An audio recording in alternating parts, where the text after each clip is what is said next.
Great, that's good. Okay, so first of all, let me introduce myself. My name is Zoe Richards. I am Senior Programme Manager for SEND, and SEND is Special Educational Needs and/or Disabilities for Health for Lancashire and South Cumbria. And if anybody doesn't know what that is, it's about the fact that legally we have SEND reforms that we must deliver on that are then overseen by Ofsted and CQC across the whole system, both councils and health system. And so then I do that for 4 different council areas. So quite a lot of change work that I get involved with. Now, the Loop-de-Loop model. Well, the Loop-de-Loop model is something that I developed a few years ago. I've done quite a few fixed-term contracts and interim contracts where I've gone into various different health providers, health organisations, and I've noticed that people get caught up in specific circles in this loop. So let's start off by having a look at what are the elements in the loop. So at the top, we've got the obvious one, and I'm sure you've all come across those people who get caught up in they've got to work out the vision, the values, the culture, the strategy. Hang on, let's go back. Let's make sure we really understand the vision, the values, the culture, the strategy. And, oh, hang on, let's go back to the culture bit. And it takes a long time. You know it. You've all been there. And so there are those people in organisations that very much get stuck in the top element. Then we've got the next one, which is day-to-day operations and delivery. And some people are firefighters. They're very much involved in delivering what's got to be done now, day-to-day, and get it done and do it exceptionally well, but they're still stuck in that place. Then we have the third element, which is systems, policies, and procedures. Now, I'm going to use an example as this one for this one as sickness absence policies. We've all had to look at those at some point in our careers. And so many policies are really, really long, when actually all we want to know is, what do I do when I go off sick? How long can I be off sick for with this illness? And what's going to happen to me when I come back off sick? But the document could be, well, one organisation I worked for, it was 57 pages long. That's an awful lot of pages to tell you a few little things that you want to know. And so we can get caught up in the systems, the policies, the procedures. Then we've got the data people. I love data people, incidentally. They are heroes to me. But if we're not careful, we can get caught up in just looking at numbers. So the business intelligence, the KPIs, the measurement. I have worked in one organisation where there were 768 KPIs. In case you missed it, the first K is key. And I still can't fathom how you can have in the 700s for key performance indicators. So that's an area where somewhere has got stuck on the data being the thing. And then we have transformation. And a lot of people are talking transformation and have been doing for a few years now. And we get those people who all they want to do is transform. We need to change this. We need to improve. What are we doing next? And so it's all about the transformation. Another way of looking at this, so in true programme management style, we can think of the elements in terms of the input. So that input is then in terms of the vision, values, culture and strategy. The action, that's our day-to-day operations and delivery. The output that we will get, which is a system that we have in place, a policy that we use, a procedure that guides us and directs us now we've got to do something. We have data, the KPIs, the business intelligence and the measurement. And we have an outcome, which we would hope will be transformation. So there we go again. There's those 5 elements of the loop. Now then, from there, if we're not careful, we can end up with a loopy loop. So the loopy loop is where we get caught up in thinking purely in terms of data and systems. So we need numbers that tell us what's happening within the system. The system's not where it should be. Let's get some more data. The data's telling us where we're at. Oh, it's not working as it should be. We might need a new policy. Well, let's tell everybody the procedure they need to follow. And this loop becomes a continuous loop if we're not careful. I'm sure some of you recognise that straight away. What we would want to have is the loop-de-loop. So the loop-de-loop is where we know what our vision, values, culture and strategy are, I don't know which I'm saying there, is or are, what they are. Then we are delivering the vision, values, culture and strategy through the day-to-day operations and the method of delivery. And through that, because we would look for how we can do it better each day, we would transform the work that we do that fits in with, aligns with the vision, values, culture and strategy, but also informs how we take forward the vision, values, culture and strategy. Now, I want to just stop there for a second and say something about culture. one of the things I've heard throughout my career, and I started with business redesign and organizational development when they were actually around total quality management, not when OD was much more around the softer side of things. So it was what I today would refer to as being quality improvement. And all through my career in industry and in health, I've found that people talk about culture when actually what they mean is behavior. Behaviors can be changed in 5 minutes. Culture does take a long time. And quite often what we need to change in an organization is not the culture. I think we have the most phenomenal culture within the NHS. I haven't worked anywhere else where there is such a culture of kindness, caring, participation, sharing, supporting one another.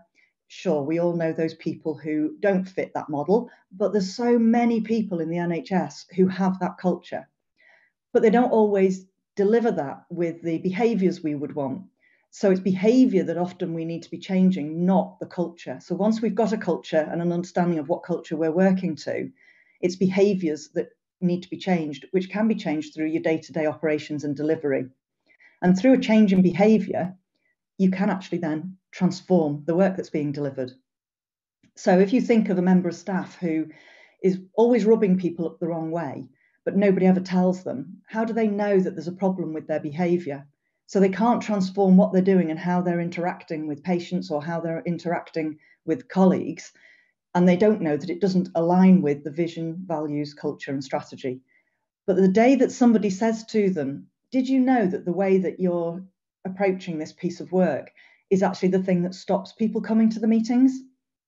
If you've got the right kind of person, and I think most people are, they actually want to know about that and they want to change their behaviour so they can transform things and they know that the work they're doing is directed in the right way. So a loop-de-loop, I believe, works on a personal level just as it works on an organisational level or a team level. So let's look at this in context of the two together. So we have the Loopy Loop at the bottom, which is your systems, policies, procedures, your business intelligence, KPIs, measurement. So the Loopy Loop, if we're not careful, becomes the controller. When we have the overlap between the two, it doesn't matter how hard the loop-de-loop tries to work, the Loopy Loop actually becomes in charge. And by doing that, now watch carefully as I change to the next slide, folks. I want you to watch that turquoise one, which is the one to the left. Watch how it changes. We get tweaks. So if we allow the Loopy Loop to be the thing that's in charge, then we only ever result in tweaks. And I think the NHS has got an awful lot of tweaks going on. The only thing is that Director of Tweaks doesn't sound quite so grand as Director of Transformation. So as a result of that, we end up calling it transformation. But the problem lies, we get the tweak outcome because the problem lies with the fact that we're concentrating on the Loopy Loop and the Loopy Loop becomes the thing. So what do we need to do?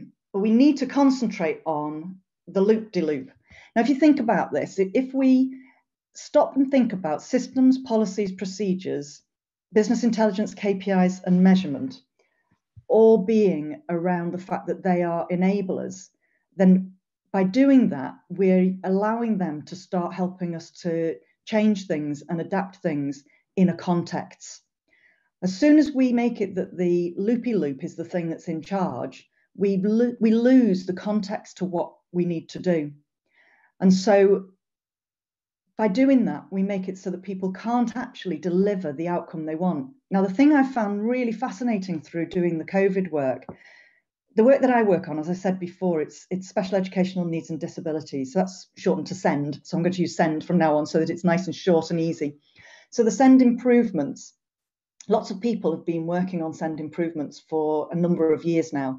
In the Lancashire area, in November 2017, we were informed by Ofsted and CQC that we weren't delivering the SEND improvements. Families were highly critical of the work we were doing and the lack of delivery. We had a revisit from the inspectors in the week of the 9th of March, and any of you who've got a good memory around your dates will realise that's just before we went into the national lockdown.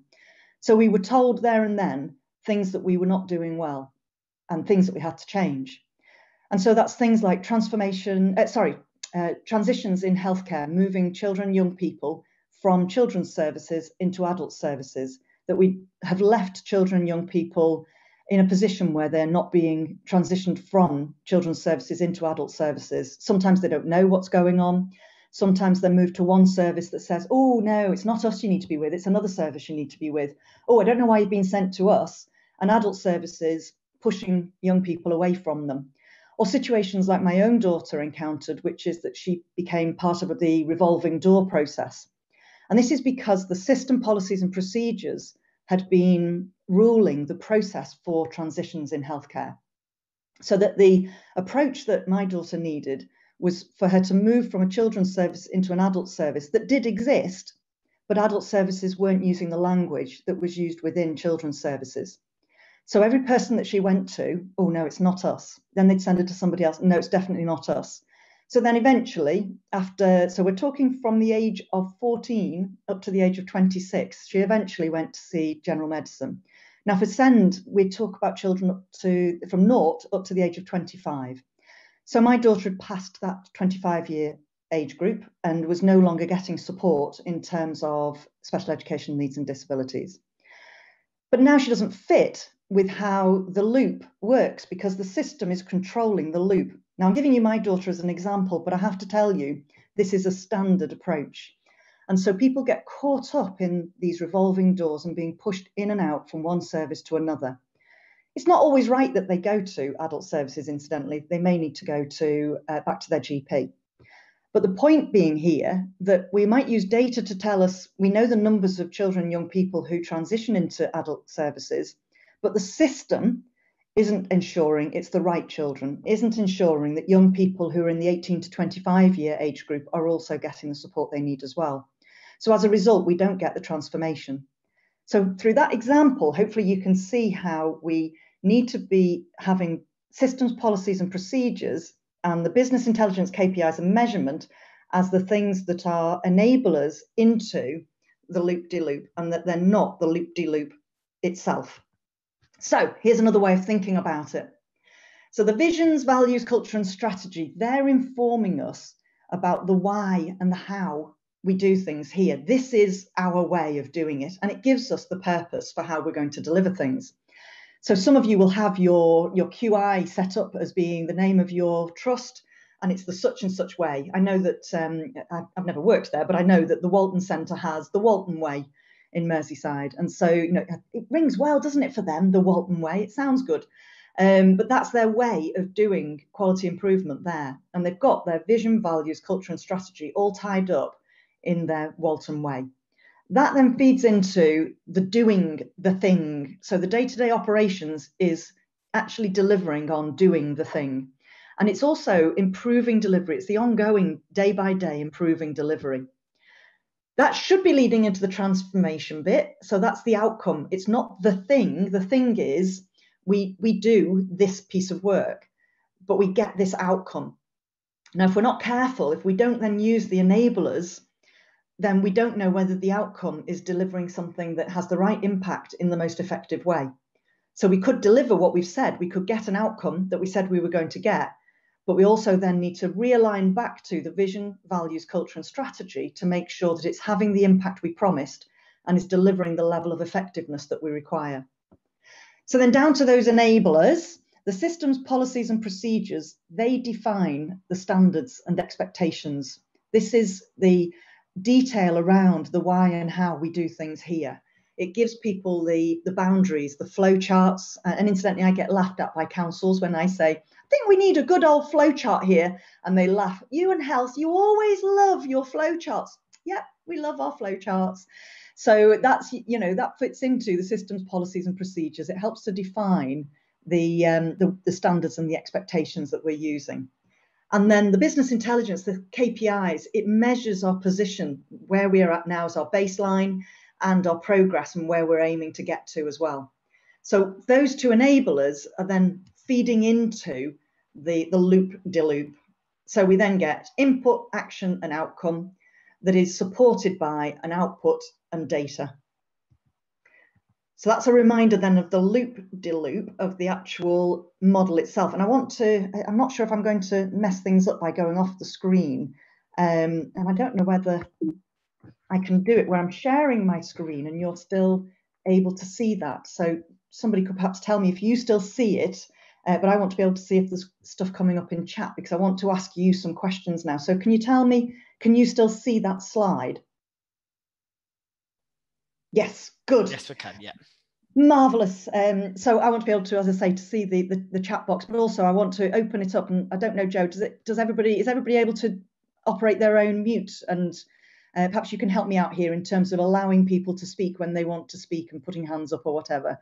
But I would like to ask you, I've got Jade saying, yes, hello, Zoe. Hello, Jade. I'd like to ask you the question of, where do you find at times you get stuck, either you personally or your team or your organization? Where are you getting stuck with the approach around the loop-de-loop? Are you getting stuck on your vision, value, strategy? Are you getting stuck in, oh, we've got to write a new policy for this? Do you recognize anything there in terms of the place where you get stuck?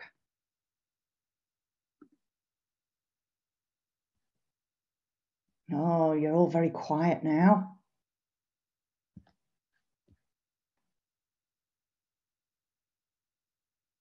So Terry's saying in the chat she can recognize the systems, policies, and procedures. Do you want to say anything on that at all, Terry? Yep, I in my experience in the NHS, I think certainly in one of the services I worked for, it was all about, I felt like I was nursing the system and the policy, not the people that were using the system. And we couldn't get out of this loop of the tick box and the KPIs and the standards. And it was all about nursing that and not the person. And I'm sure that's probably common in, you know, for everything where there's these performance indicators or cancer targets and waiting time targets. I think we get focused on that and not the people on the receiving end of what we're doing. Yeah, and you know, I found it really interesting working so closely with parent carers, as we refer to the parents and families of children and young people with SEND. I found it really interesting working so closely with them. Now, I've been involved in co-production and engagement work for about 20 years, slightly more possibly, but never this closely as I am now. So I get feedback pretty much daily in terms of where we're getting it wrong, where things have been misinterpreted, where things are working for one part of the system. So you can access a part of the system in, for example, North Lancashire, but you can't access it in West Lancashire. And the interesting thing is when I take these comments to meetings and to conversations is how often people will leap into the systems, policies and procedures. It feels as though that's a really comfortable place for most of us to land, because we can rewrite a policy at a desk. You know, we can get that done without having to get involved with a lot of different people. We can deliver something that looks as though we've got an outcome when actually it's only an output, but we can tick a box as a result. And I find this is a really helpful way using the loop-de-loop model and understanding where the loopy loop is getting in the way, because it helps me to notice those times where, hang on a second, hang on, we're not going to change anything here, because all we're changing is the bit that is internal to us, not necessarily the bit that is going to improve things for the patient, or if you work in a workforce context, what's going to improve things for the staff, or where I'm working with families as well, where it's improving things for the family as well as the child or young person. Yeah, I mean that mirrors my experience, but I think also there's no blame here. I think sometimes, you know, people are so stressed, if you like, and pressured that these things are safe because there isn't that kind of emotion. It's not real. It's not a person. And it's a human behavior, isn't it? We're going to go where we're safe. And it's about being able to realize that and help people not to be able to explore the not safe areas and support them to do that. But it's a normal, it's a normal human behavior, isn't it? It's you know, we're protecting ourselves and we're going to stick with what we know and what we're safe with, and we're not going to get that emotional kind of overload. And it also links back into Maslow's hierarchy of needs. You know, inevitably, we will all aim for that position of safety. And the loopy loop, the bit that is all about the numbers, the KPIs, the business intelligence part of it, as well as the systems, policies, procedures, the loopy loop is the part that gives us that positioning within the Maslow hierarchy of needs, where we do feel secure, where we do know what's going on. We have a sense of belonging. Whereas the moment we truly step into transformation, and if we're going to talk, you know, sustainable transformation, then we have to be prepared to go into the whole loop-de-loop approach using loopy loop to enable us. And I'm sorry that I used the terms loopy loop and loop-de-loop. When I came up with those a long time ago, it felt like a great way to do it, but I do sound like I'm a little bit odd when I talk loop-de-loop and loopy loop. But the idea for me is that the loop-de-loop is using the French, so it's the loop of loops. And the loopy loop is the one that actually makes us that we are just stuck in a loop rather than being able to come out of the loop and deliver that transformation. So this whole thing about staying where we're secure, staying where we feel like we belong, is actually the thing that stops us achieving the sustainable change. Now, I started to say before about the COVID situation. So with the send work that we're doing, what we found is that by working remotely, and particularly across the footprint I've got, so my patch stretches from Barrow-in-Furness on the west coast all the way over to close to, you perhaps wouldn't know Bentham, but you'd know Ingleton, where you've got Ingleborough and the Ingleton Waterfalls Walk, for anybody who loves that area for walking, as well as moving over towards the Burnley, Blackburn with Darwen kind of area. And then up to the north, I go as far north as Sedbergh, which is part of South Cumbria, and down as far south as Ormskirk, near to Liverpool. So that's a huge patch. And one of the things that COVID has done for me is it's opened us up to this virtual world where we've been able to involve a lot of people in improvement work. And I want to give you an example of this around the autism spectrum disorder, ASD. So we've recently been told by the DFE and CQC that we must change what we're doing around the waiting lists for ASD. So some people are waiting in excess of 2 years, and that's not acceptable. And I don't think there's anybody out there who would say that's okay. It's also not just our area, and it's been compounded by COVID because some of the assessments have to be carried out face to face. So in terms of the approach that we've tried to do in the past, it's always ended up being about recovery plans. We've got a long waiting list. Let's bring in an external company who can help bring down the waiting list. Great, the waiting list's down. Let's get on with doing what we're doing. But actually, that's not serving us any purpose, and certainly not in terms of the loop-de-loop, because all that's doing is constantly taking us into responding to the data.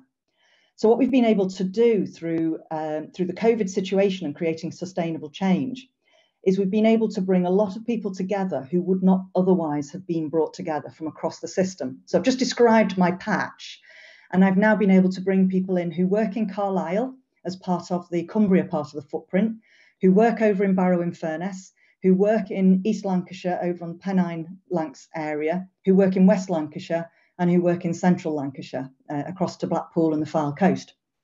I've been able to bring all of those together from different organisations, different CCGs, and different local authorities as well. And we've been able to then start to unpick things. And that's included, you know, when you look at the part of the loopy loop and the data, it's helped us to understand where we've got problems with our data.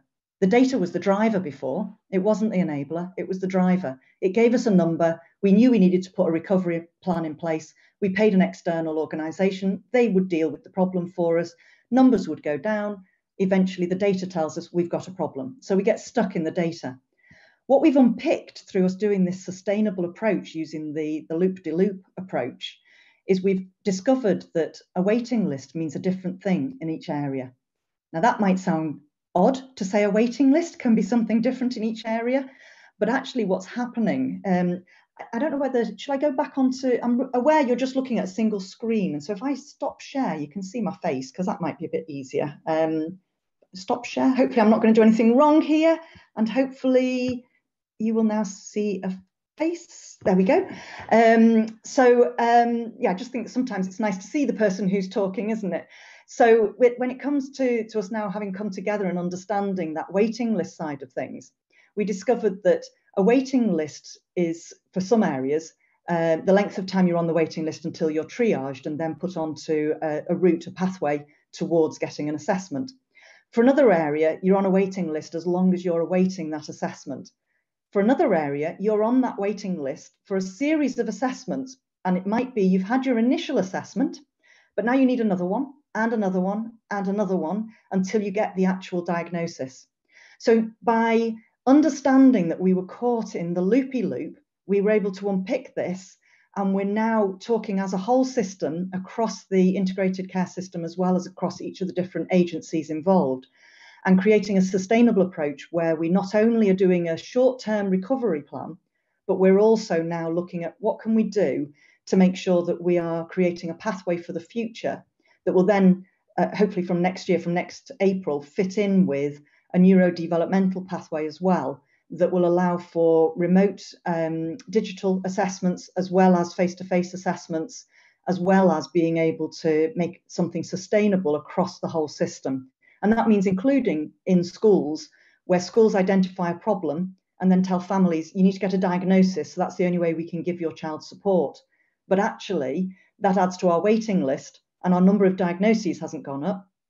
Our number of diagnoses is exactly the same as it has been for a large number of years, and it fits in with the national average as well. But our number of referrals has massively gone up. So we need that whole system working together, and COVID has given us that approach to be able to create something that is sustainable.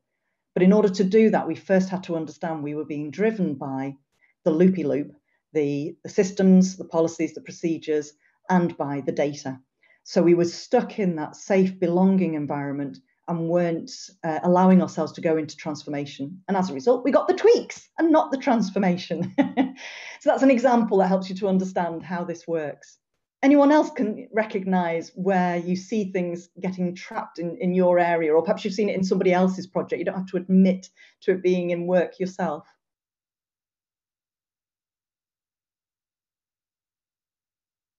Have I stunned you all into silence? It's very unusual.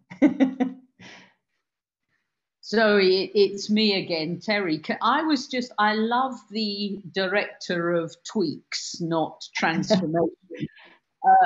But that is such a pitfall, isn't it? Because it's pretty easy to feel like you're fixing something by just tweaking around the edges. And I wonder, if you've got some examples you could share with us of how we allow everybody to understand that they are just tweaking around the edges, and actually we've got to be braver, if you like. I think one of the things there is about the fact that we get caught up in looking at what the data is telling us today and what it's possible for us to do tomorrow. So we have a shorter term focus. And I think some of that does go back to what you said before in terms of the reliance on belonging and safety. And so when we're stuck in that place, we want to make sure that we don't put our head above the parapet. We don't want to be saying the thing that is career limiting. And I have to say, I found it very refreshing reaching an age where retirement's not that far off. So you know what? If it's career limiting, there ain't that much of the career left. So I can say things with much more ease. And I wish I'd had that feeling that I could do that much earlier on in my career, and the permission to do that as well. I remember many, many years ago, probably about 18, 19 years ago, being told by one organisation, hold up the mirror to us, tell us what you see. So I held up the mirror and told them, and that was career limiting at the time. And it shut me up for a good few years. And I think we need to be conscious that when we're asking someone to give us feedback on how things are going in a system, that sometimes our reaction to that can stop people from talking. Now, with the benefit of hindsight, I realise now that the reaction I got from people back then wasn't personal. I chose to take it personally. I chose to hear from them something that they were uncomfortable with me, but actually they were uncomfortable with where it positioned themselves. And I think that's where the major problem comes from in all of this, because people take things as being a criticism of what they've been doing in the past. Now, what we've done in the past, every one of us, and I am at that point in my career where I am long-toothed, so I have done plenty of things, and we do attach ourselves to the successes of the past. We need to actually allow ourselves to become vulnerable. I don't know if any of you have come across Brené Brown, and if you haven't and have Netflix, I would highly recommend that you watch her. I've forgotten what it's called. Call to. Oh, it'll come back to me. But if you put in Brené Brown, it's Brene Brown, and she has done this research for a good many years now, good many decades now, around vulnerability. And she's worked with the military in America and has identified with them how crucial vulnerability is. When she first started talking to them, she was surprised that they were very comfortable admitting to being vulnerable. And their response was, if we cannot be vulnerable with each other, then we're dead. Because that lack of vulnerability means that somebody doesn't say when they're struggling.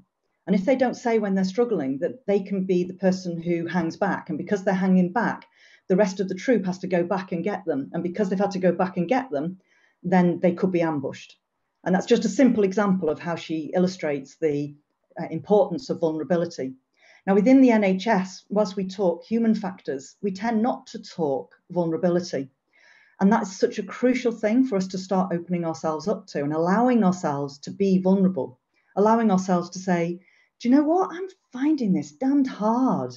It's really, I feel incompetent at the moment because I'm not delivering what I would expect to deliver. It's okay for us to be saying, oh, there we go. Somebody's put up her TED Talk. Incidentally, when she talks about her TED Talk, thanks, Sophie. When she talks about her TED Talk, she said she got home from doing the TED Talk and said to her husband, it's okay, it's okay. There were only, and I can't remember the exact number, but it was something like, there were only 100 people in the room. There's only 100 people who've seen that I was overweight and I wore some dreadful clothes. It's okay. Then she got the notification to say that it had been put up on YouTube, and she had a look and it's like, oh, no, it's okay. It's only 500 people who've looked. And then she realizes it's reached 5,000. Then it's reached 50,000, then it's reached 1 million, and she's one of the most watched TED Talks and has had to accept that this is an education to herself about her own vulnerability, which I think is a beautiful way for her to realize how she had to let herself be vulnerable to carry on her research into vulnerability. But yes, this vulnerability side of it is a crucial part for us to be able to move from tweaks, because tweaks are because we put boundaries in. Tweaks are because we keep ourselves safe. Tweaks are because we are thinking of our career and our next steps. Transformation is actually admitting to vulnerability and taking risks. And if we're not prepared to take those risks, if we're not prepared to get embedded within the loop-de-loop, we're actually opening ourselves up for tweaks that make no difference at all for the patient, for the staff, for the way that we deliver things. And I found it fascinating how COVID has opened the door to us having conversations that actually are looking at things being able to be delivered cheaper than they previously could be delivered. And yet in the past, I think we've thought of transformation as being the expensive option. So we maybe do tweaks rather than transformation because at least we've not got a financial risk. But you know what? Sometimes there's other risks that we need to consider as well. And that's long-term financial risks of not taking the transformation approach. In terms of special educational needs and disabilities, if we don't identify SEND early enough in a young person, in a child, and they then need support as a young person, and we don't recognise their needs early enough as a young person, the rest of their whole adulthood, they're going to need some expensive support. But if we help people to develop strategies early enough, then that becomes a much cheaper option. So we need to transform with perhaps some financial risk at the beginning to reduce the financial risk later on. So it's that vulnerability and the long view that absolutely moves us from directors of tweaks. And I hope none of you are directors of transformation and now thinking that I'm being really rude to you, particularly if you joined in late and didn't hear the bit where that came up. So I think that's the stuff that moves us from having directors of tweaks to having directors of transformation. And we might need to have I've forgotten the name of the bird now. Do you remember? Oh, Tweety Pie. Do you remember Tweety Pie? Some of you will remember Tweety Pie. He'll be as old as me. And so we might need directors of transformation as an in-between bit to help us go from tweaks to transformation. Any other comments or thoughts or questions? When I deliver this in a room, incidentally, people get really involved in the conversation with experiences. So this is new to me, where I'm delivering this faced with a quiet group of people. It's feeling slightly unusual, but I can understand that's the environment we're in. Yeah, I think also the fact it's being recorded, Zoe. I think you're in a room where there's kind of there's been some boundaries set at the beginning and some it's easier. Whereas this is being recorded, so I expect that has an effect. Yeah. Well, I'm going to monopolise the mic. Well, actually, before you monopolise, I'll come back to you in a second, because Gareth Jones has put in a question. Have you had any resistance from people who are mired in a project management background? Gareth, oh my word, yes. Could I not tell you a thing or two about that? So I started my project management career in industry. And in industry, so I was Unilever trained. And the approach that's used in Unilever is very much about using Gantt charts, making sure that we've got systems in place that really do keep you embedded and tied into project management and program management. So you'd have your Gantt chart, you'd have your project plan, you'd have your driver diagram probably, and I'm sure a lot of you recognize these terms, and probably some of you use smart sheets as well. Now, the problem is that these are enablers of transformation. They're not the thing, they're not the transformation itself. And I'm going to say something that may be controversial, and that's the thing that Gantt charts are unnecessary in the NHS. In fact, Gantt charts are blooming useless in the NHS. In industry, where they started, you absolutely do need to have a Gantt chart. You need to understand the interactivity of, I've got to turn my phone upside down. Somebody keeps calling me and I can't text them because they're calling off a landline. So we get ourselves in that situation in industry where we can't do one part of the production line until we've done another part of the production line. So there's no point having an all singing, all dancing packaging machine on the end of a line if you've not actually got the product being packaged at the front of the production line. So you need a Gantt chart to understand where you're going to change things at different parts in the production process.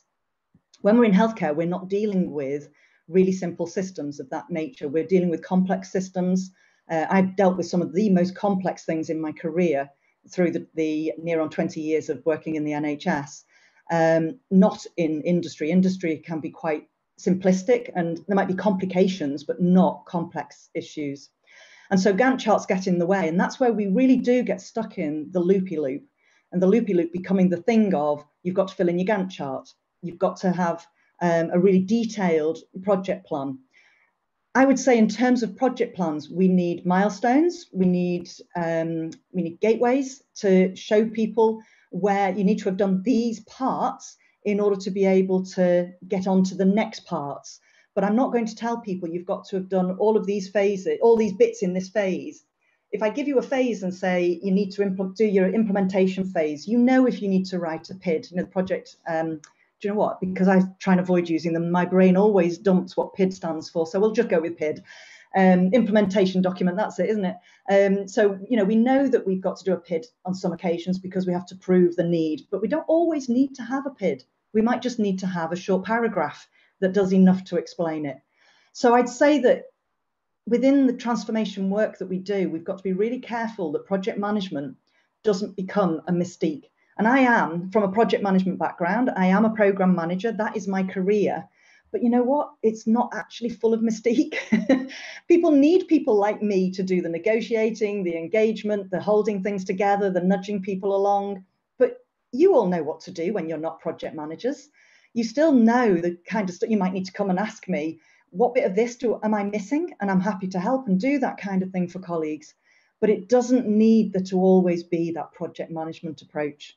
And I saw somebody else put something into the chat, but I didn't see what it was. So Nikki saying, agree, Gantt charts done in the NHS at the start of a project and then not followed or become something to beat people up with. Exactly, Nikki. It does my head in. It doesn't need to be the thing. The thing is the transformation. The thing that we change is the thing. And so, I'd say if you can show people the Anybody who wants to get in touch with me, incidentally, I'm zoe.richards@morecambeay.nhs.uk. No, morecambeayccg.nhs.uk. So you're very welcome to get in touch with me, and I'll share with you the Loopy Loop. And Terry, I'm sure there's ways we can share it as well on the FabChange website. But please share it with colleagues and help them to start thinking about the fact that the project management process has become the thing, but that's actually part of the Loopy Loop. It's an enabler. It's not the outcome. It's not the thing in itself. And anybody who's in a PMO will probably hate me. Project Management Office, for those of you who don't work in PMOs. Yeah, if anybody's in a PMO, you'll probably hate me for saying that, because it feels as though I'm saying that we don't need PMOs. Sure, we do, but we just don't need the project management approach to be the thing. So Terry, you were going to say something else.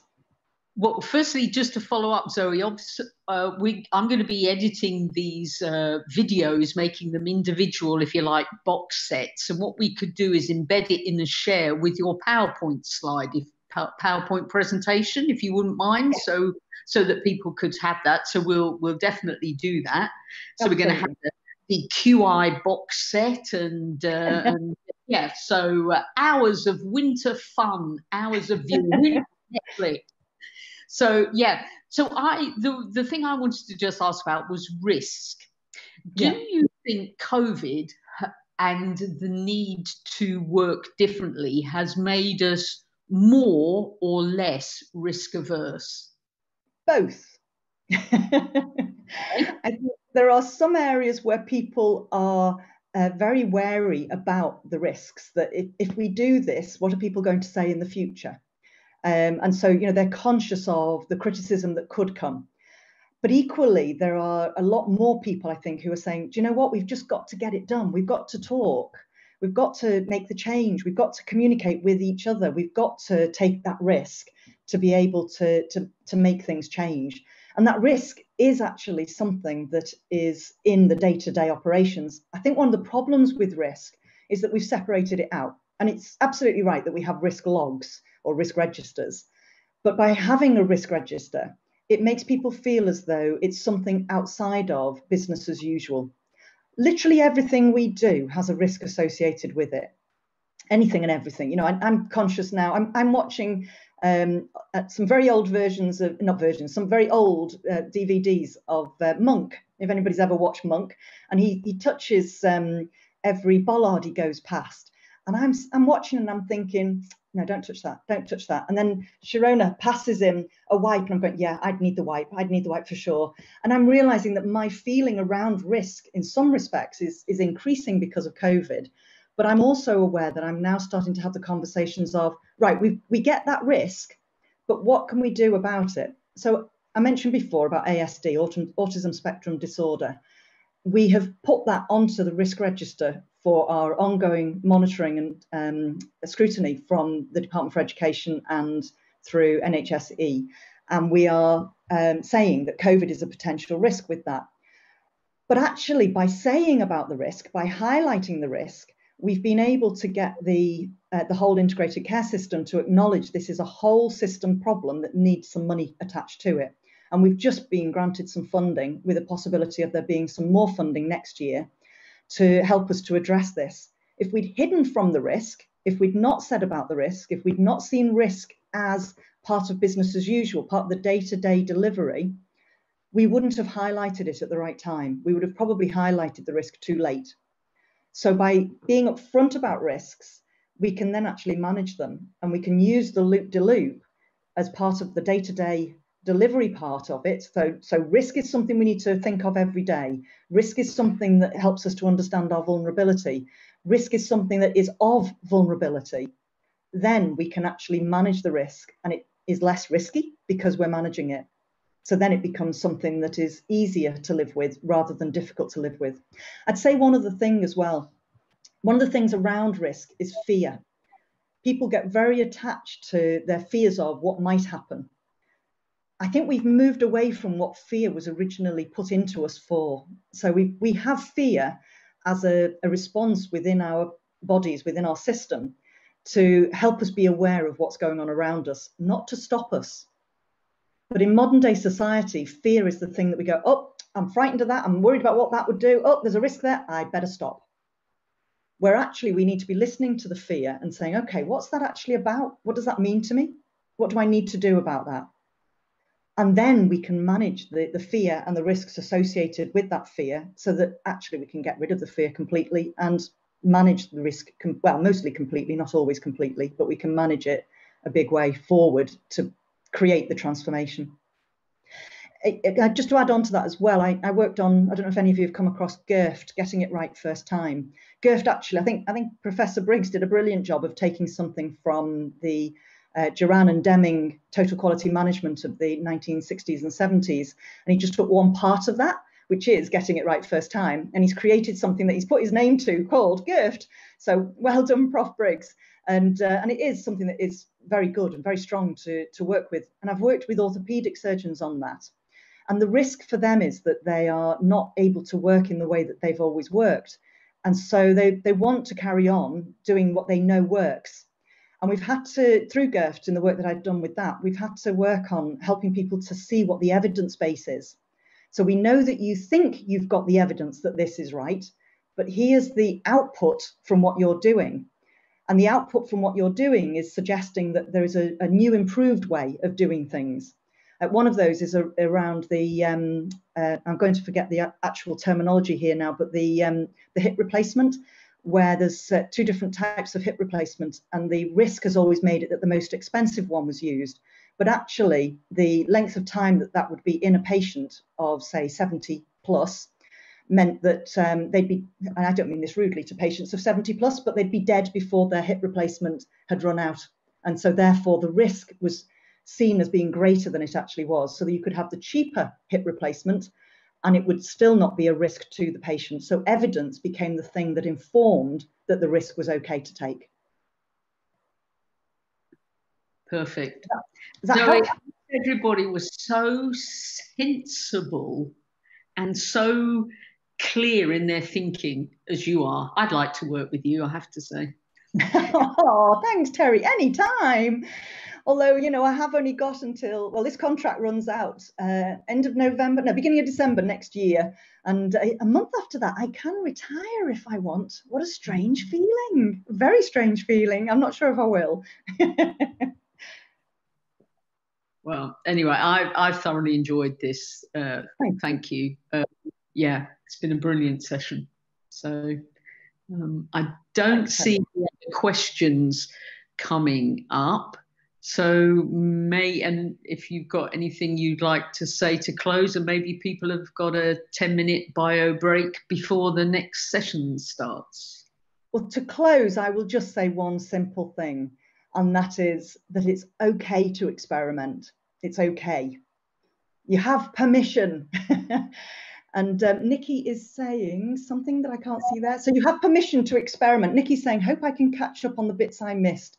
Nikki, if you want to, you are very welcome to drop me an email, and I don't mind catching up if you wanted to catch up so that you do understand a bit more of it. So please, Terry will be able to supply you with my details, and I'd be very happy to, for anybody who would like to go through this more. It's something that I love working with, so very happy.